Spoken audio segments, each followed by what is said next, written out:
o te whatalo whai le mai moanga lo tātu no ne whaua tātou whaidua i le tau whai unga o ngā ruenga le nei mai yaso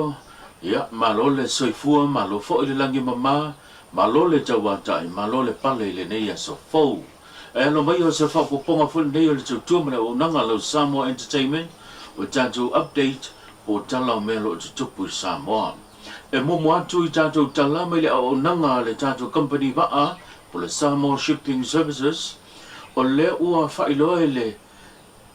suikomsina le matanga riwanga le fionga leia taua a whamasanga Samwelu e mai le to ofitua li saila e lea na ripotia le sa whaatino iaisu e suenga whaaloto i whale a le ofisa o waa mulimuli ane longoina le matanga riwanga o leo o leo ta ua e le saunoanga le fionga ia leia taua e to tasi le tasioli e a to ili to ofitu ua whano le soifua e ale se ngai ngoinga sa ia whaatino lava o le pule le ola po le pule le lona soifua lea ua maliu ai pe whano ai le soifua o lea li seila o lo wha awau so e suenga a nga i le isi vaenga e pe ona ripotia e le ofisa por company va a Samoa saunoa ia leia taua pe ama le toi lua vai aso ona mai a leo so e suenga le matanga ruenga e whaatatau ia i la tone ia a fianga o fuala au whasaina e pei ona ripotia e lo ofisa o waa e pei ona silafia e le o tuwa e pei ona iai le tele o mata upu e pei ona ripotia le matanga ruenga o leo o nisi o uta o lo vapenaona au maia whaanana ai ia fuala au whasaina o le isa i whainga malanga a le waa lea e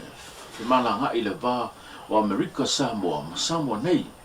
o i leo lo tulai mai ai le a fianga o li saila leo lo a fia matua ia i le a fianga o fuala au whasaina inisi o tātou tala talu mai teimi o mai ai o le whainga pālota e le ito e o tu lava lau timu ia ni whaunutanga le fia onga mangiangi mai o matua pe silingi ai le fina ngalo le fionga te i le seu fitu ai maaso le sa tu le foe vea matofi fai pula le tuma lo vai monga nume le tolu sau noanga le whaapaya ma sau noanga e pe ona sau noa i ai lau timu ia e leo le fina ngalo le tuma lo le ua mafuai ona whaatino le whainga palota te ena malosi e le fionga te i le seu ia sau noanga ona lo whaavai le fina ngalo te i le seu o le tofa na mamoli atu e lona e tumalo le na mafuai feido inga masuia i loa lana whaiunga e ala i lona savali e se mai le vaenga whau whai e HRPP ai la lango atu le vaenga whau whai le ua tu nei le foe te te inga le sao le atono o se whapoponga le nei o nei tala le vaenga o te fisilingia po o le whea au mai e le finangalo lea te a whai o le na te ta ua le tumalo o wa o le nei le na savalia le tumalo o le fisili la le tu lai mai o fea sa fai ni fai lo inga ia male tu malo tai pe o mena o fai wa pena fa tu na sa uno mai la o le wala na na mo moli meto fa le tu malo pe ta o le tu malo ele na ta senu vai mo tolo do su tolo no tu sia pe ya na la si fia ta to tu ai a fa pela o le na te sa uno mai ele imana na o le tu malo o fete na ila o fete na i ma o pe wa ta o se ina ile to fale sa moli mai filo inga o mai na fai wai o te le lo pena wai le awai ala fionga la timu ia tana o mai nga palo tai fontanga matonu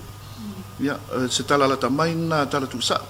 e ono si la fia o le fina ngalo fo ile na moli mai ele to fa matai pule sa fai ma io ma fofonga o le fionga o mangian in ma to fo fon me atas la lango na il nga malo mai ele la se sia wala e ma fai ona fatino vanga le ele fea ia tia lo walu ia so lu o ia so lulu mo aso peite ia malo tala la to lu fe man tu polo tong alo te pasi atu ia wala ia te va ia fa le ton le la no fe o le te savali tato tu malo ele fa pena o malo lo talu na pale male tofi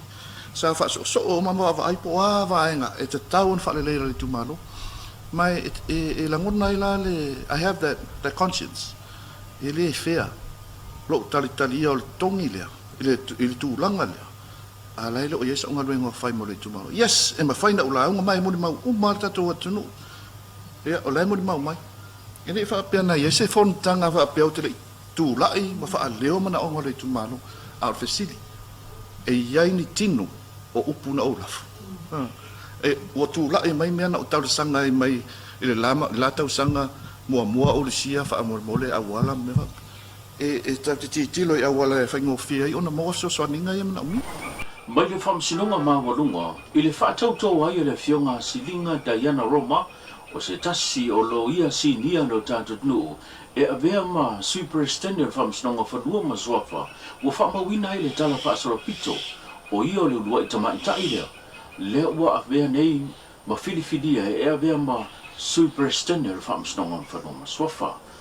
O lea so nafi na whaatautou ai lea tamai tai, o lea fo i a fionga i le lo ia sinia e avea i lona to finga fou anga lue ai nei leo wa atoa i fo ia jia le to o lua ai leo nisio sa tawa vina le to finga lo ia pe ona ia le fionga a famsanga so na lole le fo i na filfilia ma lo nga lue avea fo i o se tasio superextended famsnonga i le tangi nei o se o vililinga le nei o le nei tala Diana Roma o tautua i le atua i o mani maalusi i malava o le a o tautua le lei mani wha maoli le malo tu tasi o sana tu sai man fa ai man si va fu ma ora o faia le tonu i tu ai na u mo tamata ya u man fete ko fa itu alofa ko le luto tima e so so animai le tu ai ya e fai no via na ma fa se para no le le ngata i ko na fa se mana tawa mai ai e nei maua. Ele tawa loa man mamaru le tōpi. Ka aman maru ki tawa e nei mara au. O le ngai e tia i le ama na ia o le ka atau wa au tanga. Ai mai se tu ke sipe. Te maka tia. Tali atu e tu sor ka atau tua matene. Kua pai e mai. E ana e le tōpi. Ai ma tele na ma vole tu sini. Ona se manda tu sa ya te ai. O le wha si no ma nua maswa. O tō pia i ai na o sina sino tu mama. Ma le alfa i tō whao e tu. Pe tai o upu au le tatino. E le o ya te ai i mea. Mua mua. E le e se sina. Long lava i o ya aton ke o ikan long lava e mamau ma lo ma tau vau e se to pa lo sa pena mo ke ni ma ni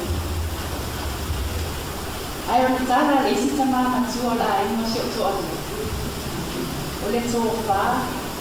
o le mea lo pa le tu o sa ma ta ina o ma ka ma le fionga ia silinga Diana Roma o le faletua le fionga fe pule hai Amperosa Roma o le famasino le famasnonga mawalunga Samoa. Inisio tātou tala i le toi fo iai o le fionga po le tō whādi o whātaumalama au awa e ngā lue le matanga duenga o leo leo ua whailoa e le suikomisina o lo tūne le foi le vainga le matanga duenga le neivai tau le fionga lea taua Samuelu o Famasanga e ia inga o lo nga lue ai i le tofa lio. O vaenga mo mua pe o ia inga mo mua o le tapu ai lea ona toia ngai lunga o le social media po sota inga wha ona po nei ma toia fea le tūlanga e pe ona iai le whaamsnonga lea na a awhia ima tūla iai luma o le whaamsnonga i le mata upor sa ilinga o le amia tonu. Ai maise o le iai leo nisio masina po tausanga o loo nga lue ai a o loo iai le tūlanga nofo wawa ia i le tūlanga o le whatunga lona tute i le matanga tuenga. E pei on silifir tō whaalio sa whaamao lia e whaamasnonga whaaloto i whale le matanga tuenga o leo leo lona mōrianga pe te iane i le mata upor sa ilinga o le amia tonu i luma o le whaamasnonga lena tu ina mai iai le whai unga le fionga talasa sa anga atoa e au fia ai ma le tō whālio e le whaamao nia morianga e pei ona fina wina le matanga ruenga o leo leo i le mata upo le sailinga o le amia tonu. Ma le tātou tala muli muli e ono eka le te leo le no whanga po le whanua i whale lau niu leo wa fuafua e whaatino ele pe fausia ele ofisa utu o le ofisa o le maa i tau o le atunu le fa tu la langi le World Bank le sigia ma le to se fulu miliona le tau ato le nei ngā ruenga o sa wili linga le nei o nei tala. O I whale lau niu pe o na iai le tato asia singa o lo fufua e whaatino e pe whausia ai le tato whale fau ofisa tutonu mo le wa ai tau. Ma o le nei ofisa tutonu o le a fia ai ma le ofisa tutonu o tūlanga tau mafui ma tai tuwina wa afianga tau mafui ia le ngata i Samoa nei ia o le tūlanga il Pasifika lalangi atoa po le tato Seismic Operation Center. O le tato Seismic Operation Center pe walua le toru tau sanga ia o fuafua ia le ala wa e fo i se finangalo le tato malo ina ia tatau ma ua tatau o na fausia se fale fo le wa ai tau faatasi ai ma le tato Seismic Operation Center ia e ono e ka le tato malo i fale lau niu lau fuafua e faatino ele nei ngaluenga tele mai fia fo i e whailo ia le langolango sua fo i ia ma le sosoani mai le fale tupe le malo po le World Bank le ele i masalo o le po masina pe lua masina talwai nei sa salon masina le na saini ai ia le poloketi fo ma le World Bank ia mai tu sale po le 5 miliona tala Amerika ma o le nei sosoani ia e au fia ai ma le fausia ino tato fale nei le wa ai tau ia o le tato Seismic Operation Center o tūlanga o tato masini e whaonga mo le mata i tuwina i o swing o le tau e le tūlanga o tato o tūlanga o le vaitimu swa vaitimu e mau lea taimi ma le taimi ia o le manloso savili tūlanga lea o le maualunga o vaitafe lea taimi ma le taimi ia mai se lava tūlanga ka i timu ngā tele so nesi nei fuafuanga tāua tele tato malo ma leo amatalia le nei po kalame ma tari tonu o se taimi vave ia o lo fia fausia il fale nei masalo staimi o le tausanga nei o le afapen fatino o le ground breaking i fale lau niu pe on fatino foi tato ground breaking se tasi foi tato no fuanga autu mo savai ia mo le tato no fuanga le mo falave fafose ima falave matuia pe o le tato National Emergency Operation Center le la ia lava le Emergency Operation Center mo savai ia fafaingo fia i tūlanga o tato o nanga nei mo le lave ina ia mal puipui fo i o soifua le malo le tunu. Oi whafonga tūlanga peo nei ei tala mena tupu po tātou update nei sa mo tūli tau maile aso tai au le tau walunga o ngā luenga le nei vai aso whasoi fuia.